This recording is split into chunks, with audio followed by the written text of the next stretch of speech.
কেন আসছিস তুই? ও মা,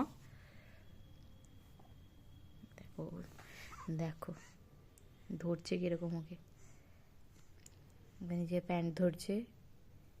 এই এই যে, কি হলো? ও মা, মা কি হয়েছে? ও কি করলো? ও কি করলো তোমাকে? হ্যাঁ, ওকে কামি করছো কেন? হ্যাঁ, কি গো, এইদিকে তাকাও। মামাম, না, ওর উপরে উঠে যাচ্ছে আস্তে আস্তে। সোজা হও তো, সোজা হও, সোজা হও, সোজা হও। হুম, সোজা হও। ও তো সোজা হও, সোজা সোজা। ওই বাবারি, তাক তাক তাক তাক তাক তাক তাক তাক তাক তাক তাক তাক তাক তাক তাক তাক। কি হলো? মাথায় কি হচ্ছে? কপালে ট্যামু?